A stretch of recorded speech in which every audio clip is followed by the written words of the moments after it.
Oi, Rosane. Viva, Bom dia, tudo bem? tudo. Bom dia. Vamos começar aí o nosso dia com aqui a tua presença para falarmos de um tema tão importante que é a justiça. Então, para quem ainda não conhece a Rosane, Rosane Azevedo, ela é advogada, além de ser advogada, ela é parcerista, assessora jurídica, e ela tem tido uma atuação não só na área empresarial, como também na área contratual. Já trabalhou em diversos escritórios de advocacia e tem uma experiência muito grande e enriquecedora pela sua passagem não só no SEBRAE, como em toda a área jurídica de departamentos, inclusive de empresas de grande porte, então toda essa envolvência, entre outros projetos, além de ser pós-graduada em serviço social e graduanda em mediação, gestão e resolução de conflitos, é isso mesmo, não é, Rosane? E a Rosane, ela é mediadora privada e judicial e também é advogada certificada pelo ICFML, no sentido de todo esse trabalho que nós temos estado aí a fazer, e também participa no projeto A Chave para Advogar na Mediação. Bem-vinda, Rosane. Tudo bem com Obrigada. você? Tudo ótimo. É uma grande satisfação estar aqui com você nesse momento, conversando sobre esse tema que é sempre atual nas nossas vidas, né? E vasto, né? Então a gente vai conversar um pouquinho sobre algumas coisas que eu acho que vai ser bem interessante ouvir de você. Obrigada. Para mim também é muito gostoso estar aqui, essa partilha e essa troca. Ela é não só importantíssima, como a esse horário nós termos essa possibilidade. Eu penso que nós vamos continuar aí a nossa semana cheios de energia para trabalhar. Temos aí várias pessoas entrando, então também bom dia para todos. Nós estamos começando agora. E dos temas, o tema em concreto que estas lives, nesta jornada de lives, nós vamos trabalhar, tratar vários pontos, vários assuntos, não é? E hoje em concreto, ontem falámos sobre honorários, hoje em concreto nós vamos falar sobre a questão da justiça e de como esse tema ele é importante no desenvolvimento e também na atuação profissional do advogado e da advogada. E por conta disso, eu ia também te questionar, ou te trazer, ou te dar a palavra, melhor dizendo, para nós começarmos aí esse nosso bate-papo em relação a este tema que nos é tão querido. Tá certo, obrigada, Dulce. Dulce, muito se tem falado hoje, né? A gente tem ouvido sobre a questão de a gente ter uma ordem jurídica justa, né? A nossa sociedade, nesses últimos tempos, mudou e vem mudando tanto e tão rápido, né? Então, esse tema do acesso à justiça agora está sendo muito falado por diversas pessoas da área do direito. E, assim, eu gostaria que você nos falasse para que outras pessoas que não são da área do direito também pudessem compreender essas questões ligadas a uma ordem jurídica justa. Legal. O que eu acho que é muito importante, Rosane, sobre isso que você trouxe, que é extraordinário, é como o tempo ele está cada vez mais acelerado e como aquilo que nós ontem achávamos que era muito atual já passou a estar fora de moda. E isso exige, no meu entender, para todas as profissões, uma necessária atualização. E em relação àquilo que é a profissão jurídica, seja ela, e em especial no que nos atende à advocacia, nós temos vindo a fazer mais do mesmo. Isto é, nós temos continuado, por conta de vários elementos, inclusive por conta até da própria formação, nós continuamos a ter a questão ou haver a questão do acesso à justiça como acesso ao judiciário. E isso quase que como que contaminou a sociedade em geral, e quando a pessoa tem um problema com o outro, aquilo que ela traz é: vamos colocar uma ação judicial, vamos dizer para o juiz castigar aquela pessoa, E isso não só se introduziu na nossa forma de relacionamentos, mas também acabou por contaminar a sociedade, e há aqui um ciclo vicioso, que são os advogados a demandarem e a sociedade a recorrer ao advogado para que o advogado demande. E como nós não sabemos quem nasceu primeiro, se foi o ovo ou a galinha, nós precisamos de fazer aqui como que um corte, e esse corte precisa de ser do lado mais responsável e do lado que tem mais informação. E eu acredito muito que esse lado é o advogado. E por isso o advogado precisa de interiorizar que quando ele fala no acesso à justiça, se ele só falar no acesso à justiça como o significado ou como a definição de acesso ao judiciário, ele está a limitar a sua atuação a uma só via.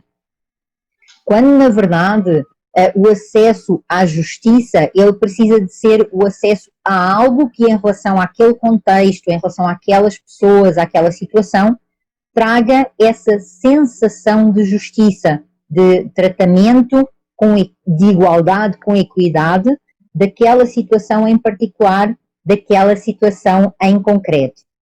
E por isso, quando nós abordamos o tema acesso a uma ordem jurídica justa, tema esse muito bem desenvolvido, muito bem explanado e muito bem aprofundado pelo professor Kazuo Watanabe, que eu desde já aqui recomendo para todos lerem e escutarem a sabedoria de uma pessoa que tem um trajeto e um percurso impecável, que quando ele traz essa questão do acesso a uma ordem jurídica justa, significa que nós precisamos de entender que além do judiciário existem outras vias, no sentido de que não há exclusividade do judiciário para resolver todos os problemas. E com isso é curioso porque nós também estamos, de outro jeito, no meu entender, a trabalhar a autonomia da vontade privada. E se nós formos lá buscar as nossas formações iniciais, se nós formos buscar como foi a educação da maioria das pessoas, nós identificamos também que nós tivemos a tendência sempre de que houvesse um terceiro que nos desse uma ordem, que nos desse uma instrução de como fazer, como resolver, e quando chegamos à fase de adulto, nós buscamos esse terceiro, ou melhor, continuamos a procurar esse terceiro, e vemos esse terceiro no juiz. E aquilo que nós agora vimos, e quando eu digo agora, não é agora 2020, não é?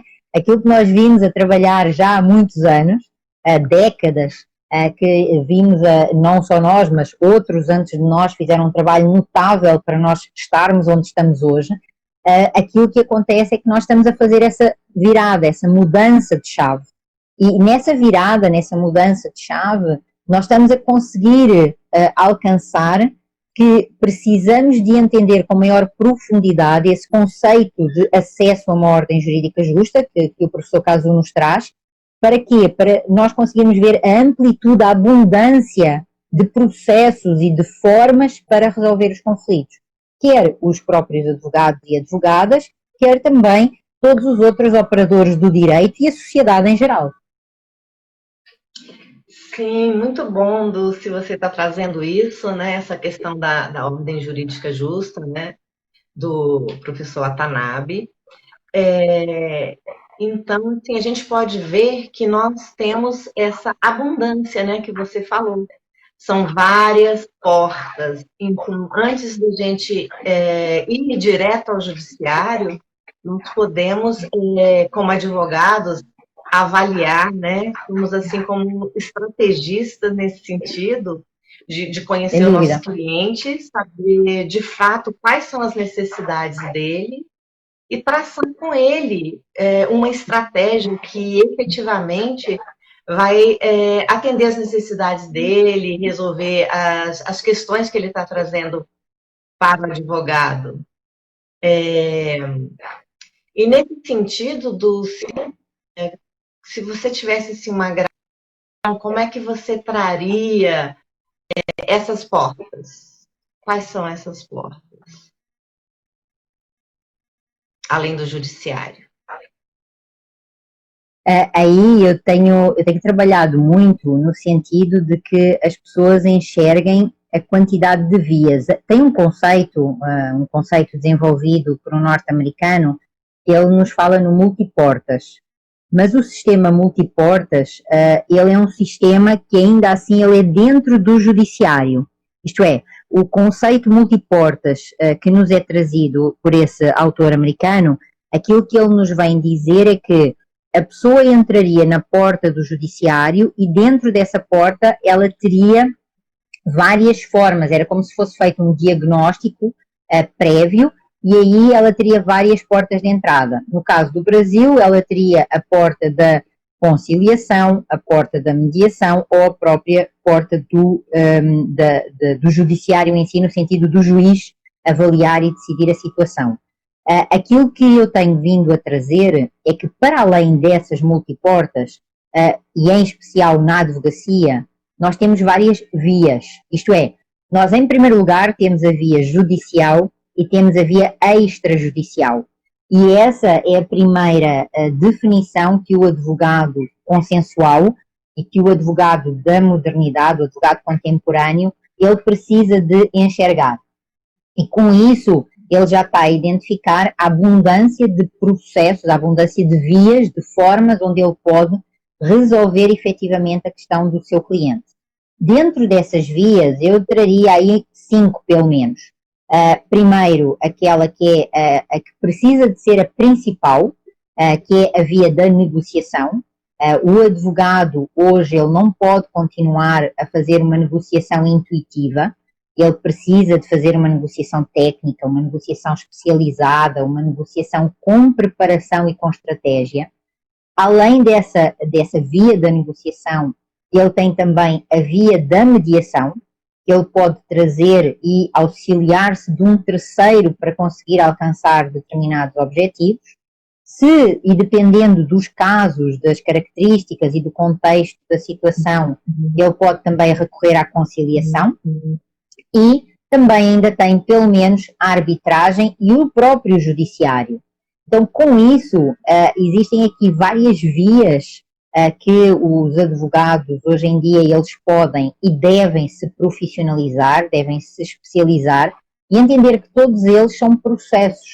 Então, quando nós falamos da mediação, nós não estamos a falar de uma conversa informal. Uma das características do processo de mediação é, sim, a informalidade, mas isso não significa que o processo em si não tenha forma, não tenha procedimentos, não tenha regras, não tenha princípios. E por isso é que é tão importante essa especialização para que o advogado entenda o quanto ele pode potencializar pela sua intervenção nas diferentes vias, nos diferentes processos. Então, eu estou entendendo, né, do que você está trazendo aqui para a gente, em que nós temos hoje uma abundância de formas de ter acesso à justiça. Não só a entrada do judiciário, mas também os meios extrajudiciais, os meios consensuais dessa resolução de conflitos que você elencou, que é a negociação, a mediação, a conciliação e até a arbitragem, que também é decidida por um terceiro, mas o interessante é que nada é excludente, né? Você pode fazer uma gradação, você pode começar de uma negociação, o advogado compreendendo bem o que o seu cliente quer, entendendo bem as técnicas e da negociação. Isso pode ser um primeiro passo, inclusive por uma questão de... hoje a gente tem uma certa urgência, porque eu entendo que a sociedade e as pessoas de modo geral, elas estão mais conscientes da finitude das coisas e da nossa própria finitude como seres humanos. Então, as pessoas estão pensando muito se vale a pena ficar estendendo em uma briga, em uma questão, num litígio, se ela pode, por outros meios mais rápidos, até muitas vezes mais efetivos, de realmente, de fato, resolver o problema. E não simplesmente ficar satisfeito por levar uma punição ao outro. Né? Não é a questão de, ele me fez algo, né? Uma questão, um conflito, e eu quero ver essa pessoa punida. Não, não é isso. por que essa pessoa me atingiu? O que aconteceu de fato? E do que aconteceu, o que eu quero, no final das contas, ter como uma coisa boa para mim, né? Então, eu vejo esses tempos com muita alegria e satisfação, porque eu me vejo muito nesse perfil dessa nova sociedade, entendeu? E vejo você, né? E a gente está sempre acompanhando, né? E tem muita afinação contigo nessas questões. Então, eu queria também que você falasse se você vê assim dessa forma, como é que você vê essa questão dessa consciência da finitude, de resolver as questões? Isso é super interessante o que você traz, eu subscrevo na íntegra, e aquilo que eu acrescentaria, Rosane, tem de ver com a circunstância de que aquilo que nós falávamos ao princípio da nossa conversa, da noção de tempo, e quando você traz essa questão da finitude, tem muito de ver com isso. Quanto mais nós avançamos nesta sociedade cada vez mais global, em que nós vivemos de facto numa aldeia global, e este evento, esta situação em concreto que estamos a vivenciar é uma situação do mundo, então aquilo que acontece lá do outro lado do globo afeta este lado do globo, e isso é manifestamente revelador do quanto as fronteiras, elas são fronteiras que na verdade elas não são fronteiras físicas, não é? No sentido de que a conexão, ela existe e ela trespassa essas fronteiras, ela vai mais além. E quando nós estamos numa situação em que tomamos consciência do quanto dependemos uns dos outros, porque é isso que nós neste momento estamos a ver, precisamos de colocar em cima da balança, daquela tal balança da justiça de que hoje estamos aqui a falar, do que é mais importante. E tem muito aquela questão, que é uma frase que não é da minha autoria, mas que é uma frase que também circula nas redes sociais, que é qual é que é a sua escolha? Você quer ter razão ou você quer ser feliz? E dentro dessa lógica do você quer ter razão ou você quer ser feliz, tem muito de ver com as escolhas que as pessoas podem fazer.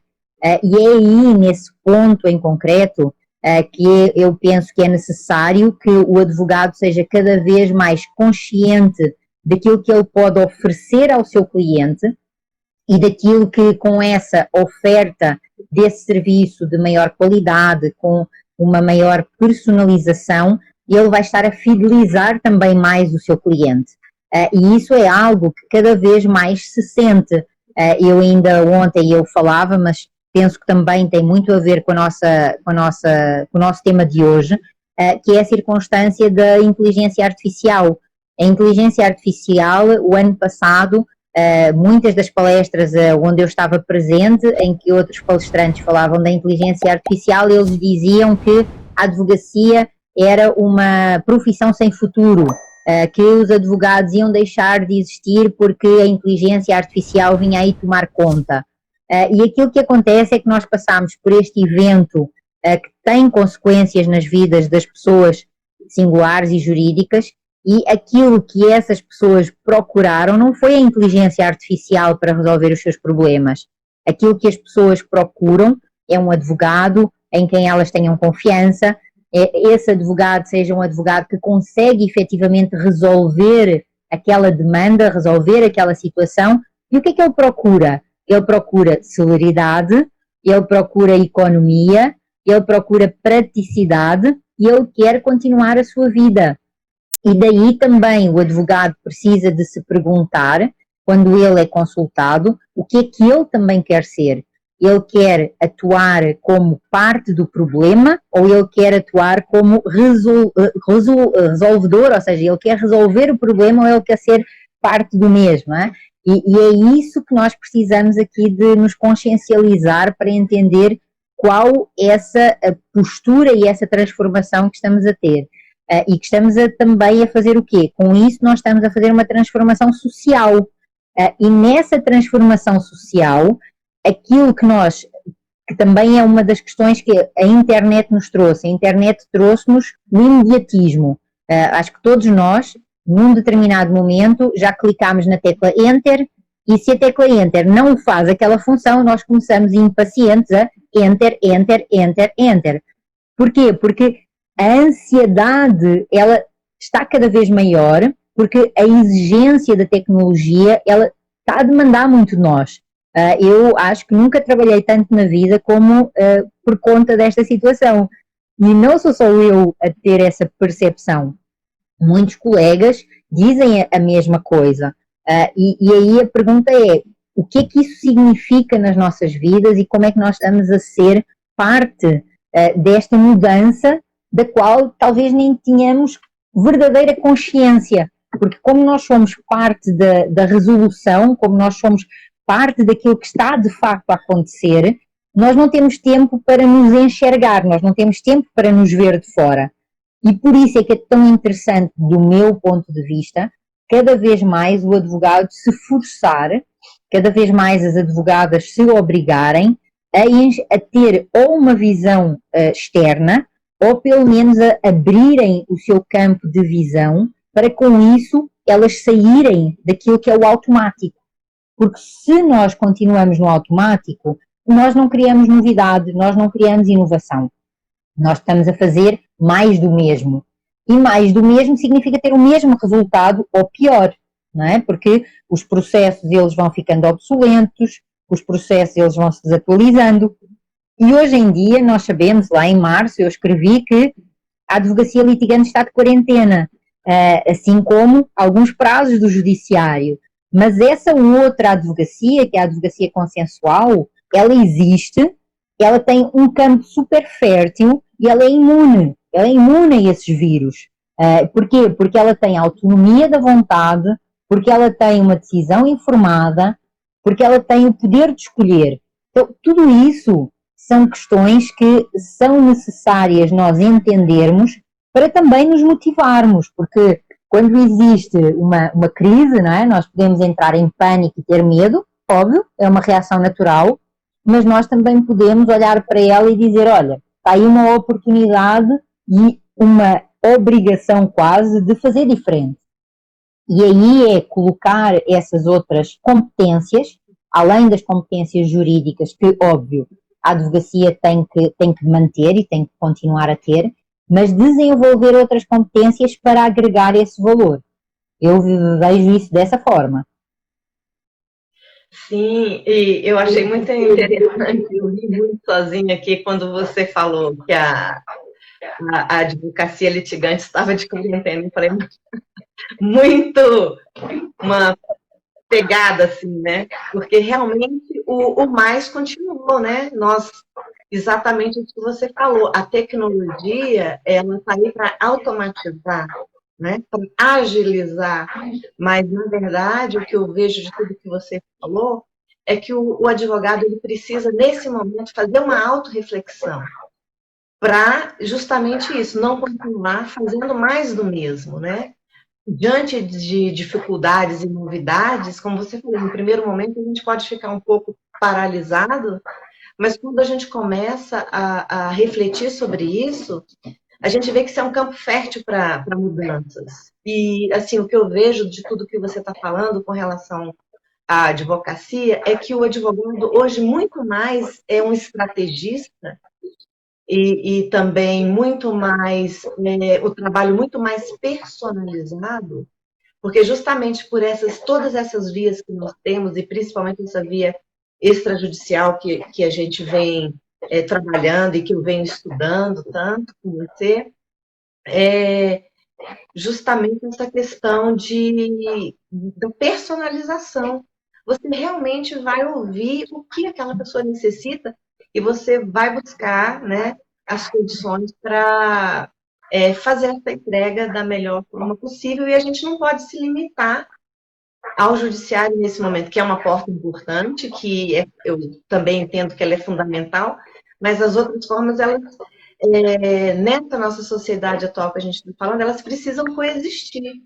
Todas elas têm o seu valor e vão ser adequadas a depender de cada momento, de cada cliente, de cada situação. Foi isso assim que eu pude entender muito assim, do que você está trazendo aqui para a gente, e eu acho isso muito interessante. Agora, essa questão da conciliação, dessa ideia da resolução consensual, ela não é uma ideia tão nova aqui no Brasil, né? Eu queria que você falasse sobre isso para a gente, né? Trouxesse que em algum momento lá atrás a gente já teve um início e que depois ele se perdeu, né? E depois nós agora, mais para frente, mais aqui para a atualidade, nós estamos recuperando essa ideia de conciliação, ideia de consenso. Eu queria que você falasse um pouquinho para nós sobre isso e a ideia da justiça dentro dessa ideia de conciliação que a gente já teve no nosso ordenamento jurídico. Eu acho muito interessante a questão do ordenamento jurídico brasileiro e toda a história que não só o ordenamento jurídico brasileiro tem, mas também a história jurídica e a história prática. Aquilo que eu vejo mais relevante é a quantidade de projetos que, dentro daquilo que tem sido o desenvolvimento de uma resposta a um modelo que já está obsoleto no sentido de não poder continuar a ser um modelo exclusivo, e atendendo à dimensão continental que o Brasil tem, foram sido implementados e desenvolvidos ao longo dos anos vários tipos de projetos e vários tipos de formas de gestão e de resolução consensual de conflitos. Muitos deles são projetos que vêm de dentro do judiciário para a sociedade, então é também interessante verificar esse movimento da preocupação do judiciário brasileiro em encontrar e em desenvolver soluções que consigam dar a resposta para a sociedade civil, e isso não só lá nos juizados especiais e antes nos juizados de pequenas causas, na própria justiça trabalhista, sempre houve esse elemento. Se nós formos ainda lá mais atrás nas próprias ordenações afonsinas e naquilo que é o direito dos livros do direito romano, já estavam algumas questões sobre esses movimentos de uma tentativa de conciliação prévia, e talvez por conta dessa questão dessa tentativa de conciliação prévia, que inicialmente era feita pelo juiz, que depois ela também houve uma altura em que ela foi feita pelo chamado juiz de fora, que depois ela também passou a ser feita pelo juiz de paz, e que com isso ela foi não só influenciando o próprio ordenamento brasileiro, como ordenamentos outros, inclusive a legislação portuguesa, ela foi muito influenciada por essas experiências da legislação e da realidade brasileira. Em Portugal foram criados os julgados de paz, que é uma justiça de proximidade, e aquilo que acontece lá em relação à conciliação é que a conciliação ela é uma das funções do magistrado, que vem no Código de Processo Civil, assim como no Brasil. A grande diferença é que no Brasil foi criada a figura do conciliador, e nem sempre essa figura do conciliador, quando eu digo nem sempre, antes da legislação de 2015, essa figura ela não era tratada com muita dignidade, porque ela não era tratada com necessidade de ter uma capacitação, necessidade de ter um reconhecimento pelo próprio CNJ, e hoje em dia nós vimos que isso mudou. E essa mudança ela é muito importante porque nós estamos a dizer que dentro do judiciário está havendo a preocupação de profissionalizar. Mas aquilo que é mais importante, no meu ponto de vista, nós identificarmos é outra vez a mesma questão, que é justiça não significa judiciário. Então, que bom que o judiciário está fazendo esse movimento de profissionalização, nomeadamente da conciliação e também, em especial, da mediação. Que bom que o judiciário, em especial o judiciário brasileiro, identificou que mediação e conciliação são dois processos distintos que têm profissionais com características também individualizadas e com exigências próprias, mas ainda melhor que a sociedade civil ela começa a identificar que também existe a possibilidade de ter justiça no setor privado e de ter acesso a esses profissionais ou a outros profissionais com outra habilitação, com outra especialização no setor privado. Eu costumo fazer um comparativo, Rosana, que tem de ver com as férias. Existem pessoas que não têm capacidade de ir de férias E existem pessoas que levam uma vida a conseguir ter recursos para ir de férias, e existem pessoas que fazem férias todos os meses, ou várias vezes por ano, pelo menos. E quando a pessoa vai de férias, ela vai escolher para onde é que ela vai.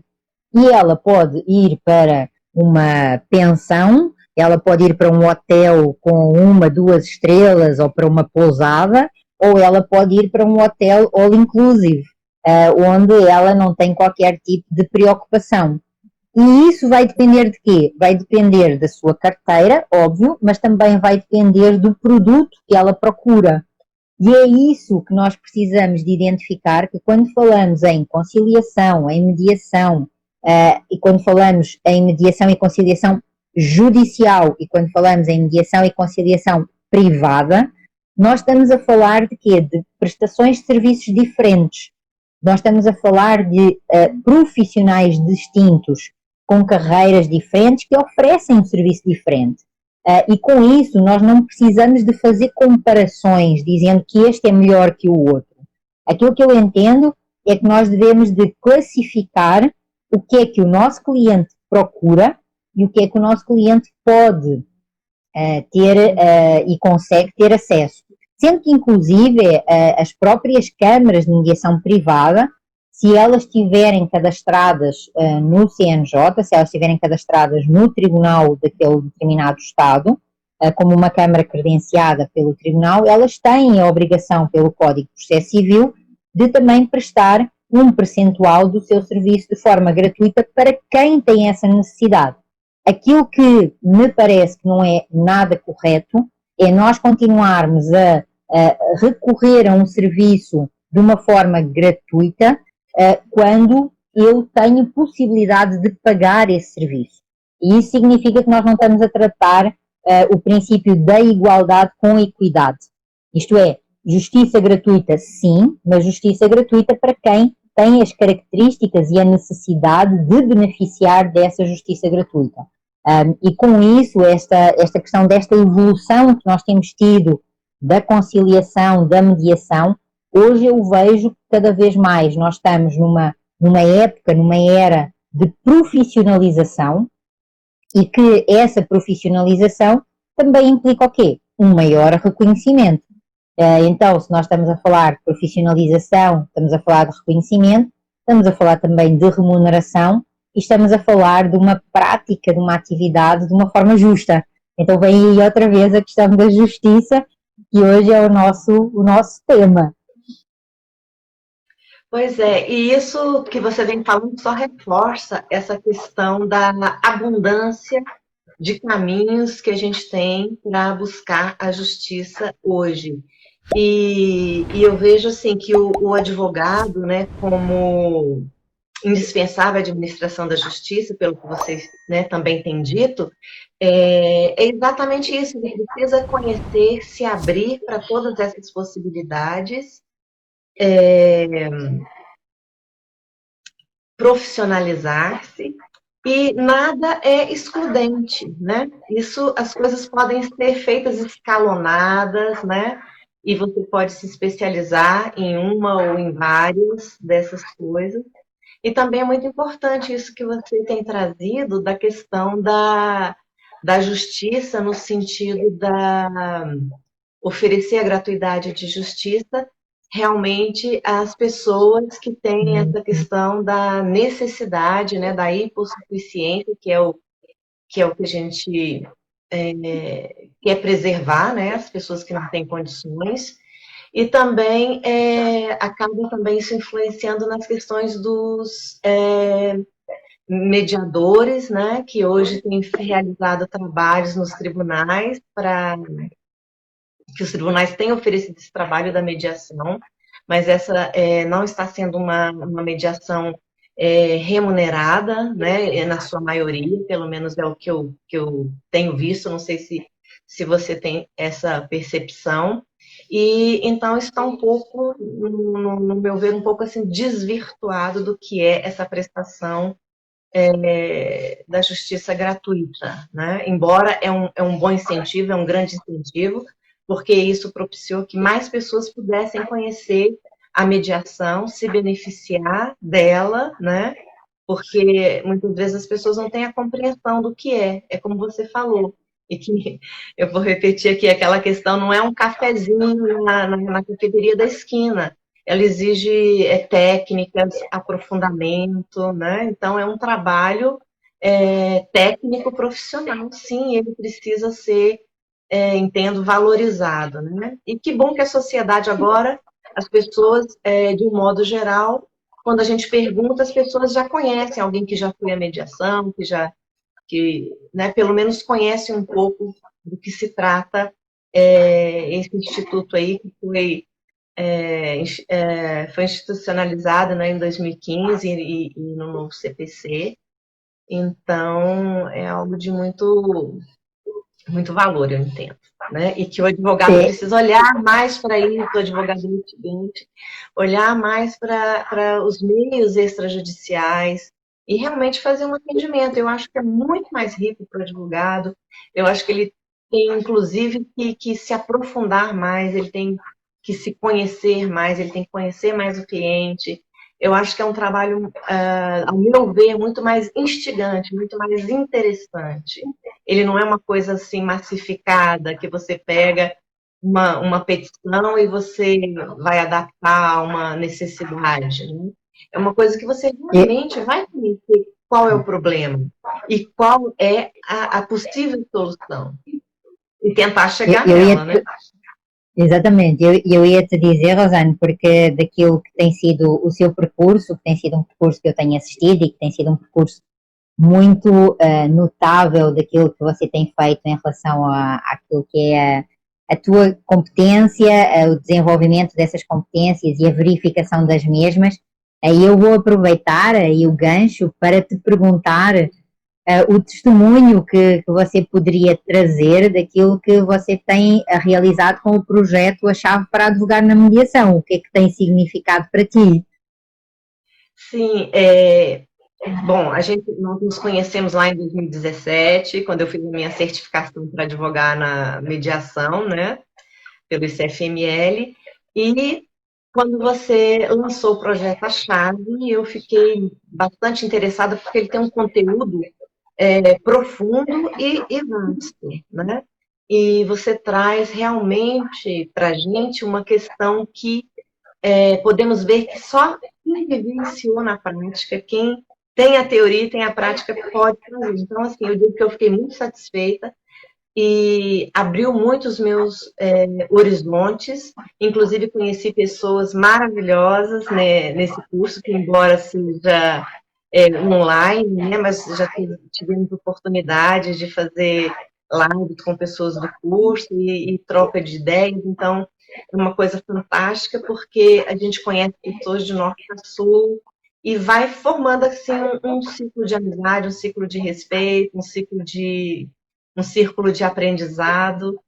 Então, assim, eu sou fã do projeto, muito fã, e também porque ele traz a questão dessa autorreflexão que nós precisamos fazer como advogados, como clientes, como mediadores, e não só da autorreflexão, mas a questão de valores, trabalha muito valores, ética, que é o que a gente vai levar para a gente construir uma sociedade melhor, um condomínio melhor, uma vizinhança melhor, seja nas escolas, nos ambientes de trabalho, porque essas reflexões levam muito ao respeito, respeito ao outro, respeito a nós mesmos, e todos, no fundo, querem isso, querem ser respeitados, todos nós queremos ser respeitados e vistos nas nossas necessidades. Então, esse projeto é uma grande porta para um aprendizado assim, riquíssimo, não só para o nosso trabalho como advogados ou mediadores,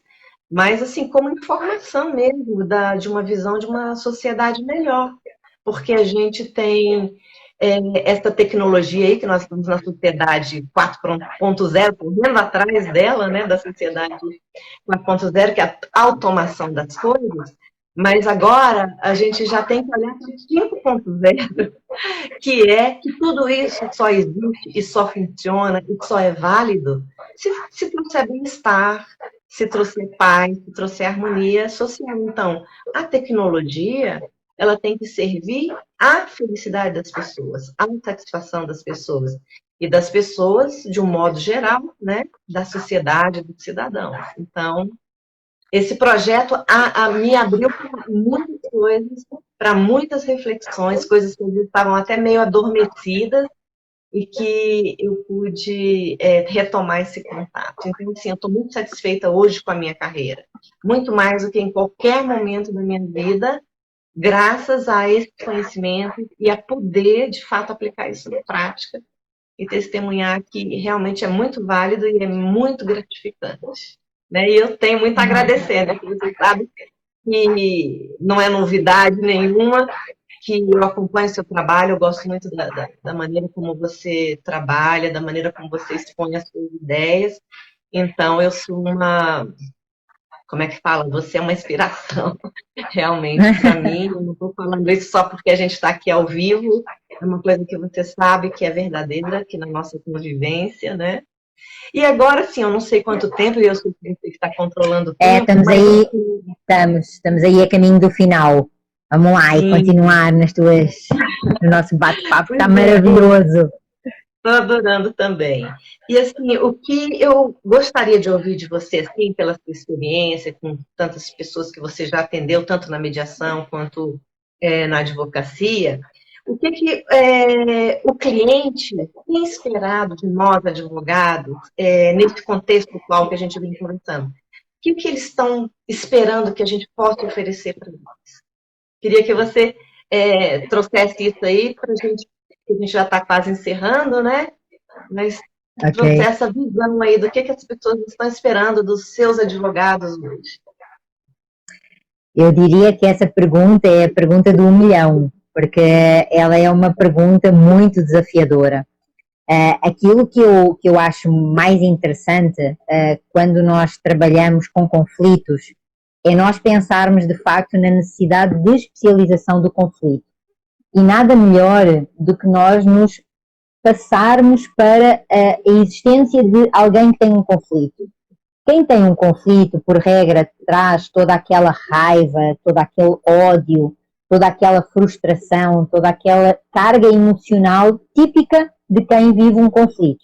E eu penso que não existe ninguém à face da Terra que não tenha, num momento ou noutro, vivido uma situação de conflito. A intensidade pode ter sido diferente, mas todo mundo já viveu.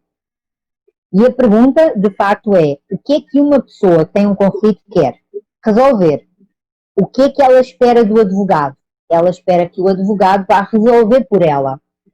Eu utilizo muito uma expressão que eu sentia quando eu tinha uma prática ainda maior de advocacia, lá logo no início da minha carreira, que eu sentia que o cliente chegava ao meu escritório e ele pegava na lixeira dele, literalmente, na lixeira do problema dele, e ele me entregava a lixeira.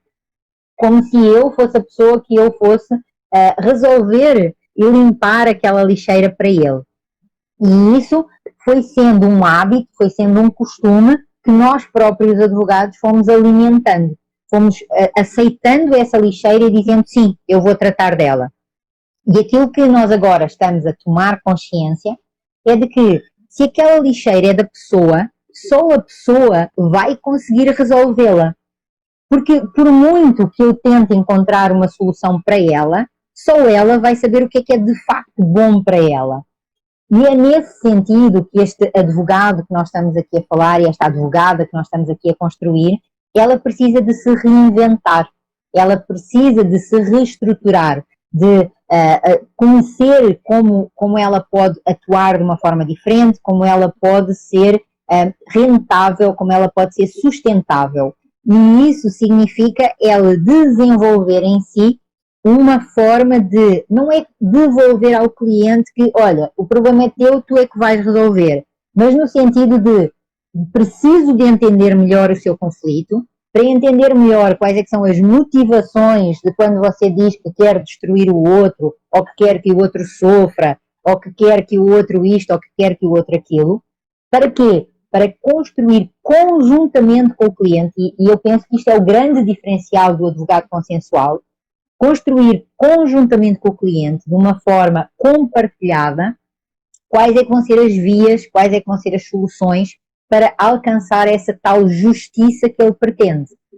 E isso significa que os advogados, eles precisam de desenvolver essas outras competências que elas ainda não têm, para dar esse resultado específico, esse resultado individual e próprio àquele cliente, porque o cliente ele não vem à procura de uma receita igual à do outro. O cliente, ele cada vez mais vem à procura de uma receita exclusiva, né? E por isso é que quando nós aqui decidimos iniciar essa nossa jornada de lives, é exatamente para isso, é para nós podermos trazer temas que provoquem esta reflexão. Então, hoje em particular, nós vamos também iniciar a rota da advocacia consensual, às 11h30.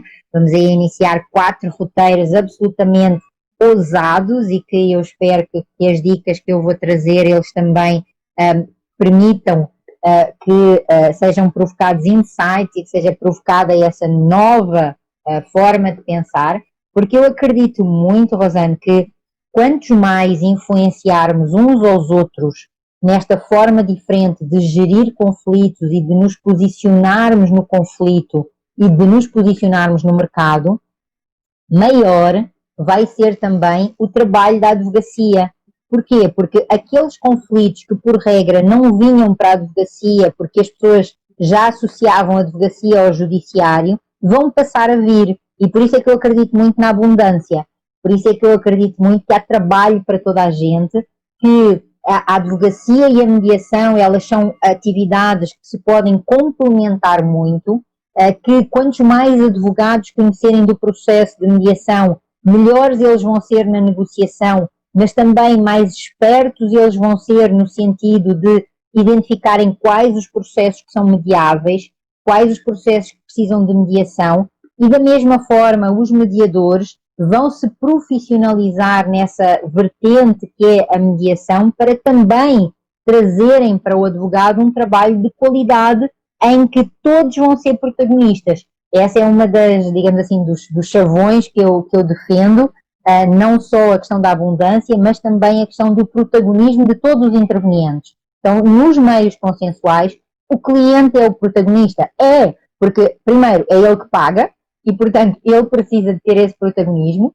Segundo, o conflito é dele. Por isso, ele é, de facto, protagonista na história. Mas o advogado também tem esse protagonismo no processo consensual, porque ele vai precisar de preparar o cliente, montar uma estratégia, dar segurança ao cliente de que ele, com aquele advogado, sabe qual é que é o caminho que vai pisar.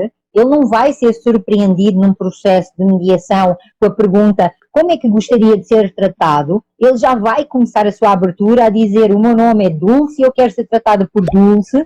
Então, isso já vai quê? Já vai agilizar os processos. É disso que nós estamos aqui a falar. É desse cliente que é um cliente cada vez mais consciente dos seus direitos e das suas obrigações, que faz lá o Google e já tem o tio Google a dar-lhe a resposta e a orientação, né? Então, esse cliente cada vez está mais exigente. E a geração que aí vem, porque nós não nos podemos esquecer que o advogado tem clientes com mais idade, mas os clientes do advogado vêm aí. São as novas gerações. E até que ponto é que nós damos conta das novas gerações? Até que ponto é que nós estamos preparados para ser advogadas e advogados dessas novas exigências? E por isso é que nós temos que quê? Nos atualizar, nos reinventar, nos reciclar, nos ressignificar. E a advocacia é uma das profissões mais antigas do mundo. Ela não vai desaparecer. Ela precisa de ser ressignificada e aí a questão do conceito de justiça que hoje nós trouxemos aqui, e eu só te tenho a agradecer por este bate-papo fantástico, que não só é inspirador, como é muito motivador e que foi uma enorme satisfação estar aqui contigo e por isso o meu muito obrigada. Dulce, eu também agradeço muito essa oportunidade, inclusive porque eu pude também levar isso para as pessoas que eu conheço, para advogados, amigos, para pessoas queridas, né? Que eu acho que esse conhecimento é muito importante para as pessoas que que vão necessitar em algum momento de ter esse acesso à justiça, que não é necessariamente o acesso ao judiciário, né? E elas precisam saber isso, que tem várias portas que elas podem, de acordo com o seu conflito, de acordo com o que ela quer ver resolvido, ela pode escolher e terá um advogado que conhece essas portas e que vai ajudá-la a caminhar, percorrer esse caminho para obter o que ela deseja, né? O que ela sente que é justo para ela. E por isso o advogado precisa não olhar para o que é justo para ele, advogado, porque ele tem que olhar para o contexto daquela pessoa que ele está atendendo, o que é justo para ela, o que ela considera bom para ela. Porque às vezes a gente pode pensar que o bom é uma coisa e colocar, né? E para aquela pessoa não é. Quando você ouve a pessoa e realmente pergunta para ela o que ela precisa, o que ela quer, muitas vezes é até muito mais simples do que a gente pode imaginar, né? Eu acho isso assim muito incrível. Não tem volta. Adorei estar aqui com você e agradeço mais uma vez essa oportunidade. Também fiquei muito feliz, porque é sempre bom conversar sobre isso. Sempre a gente tem algo mais a aprender, algo mais a falar. Muito obrigada, Rosane, não só pela tua disponibilidade, mas pelas tuas palavras e por esta troca fantástica. Foi um prazer estar aqui contigo. Amanhã as nossas lives, a nossa jornada de lives vai continuar. Então às 8h15 vamos voltar a estar aqui. E hoje, como eu disse, às 11h30 também a questão da nossa jornada, da nossa rota aí, que também vem para o ar com 4 roteiros que tenho certeza, são muito inspiradores e que vão fazer a diferença na vossa atuação. Muito obrigada, Rosane. Beijo grande no coração, forte abraço, carinhoso. E é bom que essa live vai estar gravada. Quem perdeu pode assistir depois, não é? Exatamente, essa live fica disponível. Os que não são madrugadores são. Então têm sempre a oportunidade de ver e rever. Beijos, meu bem. Tchau, até breve. Tchau. Até.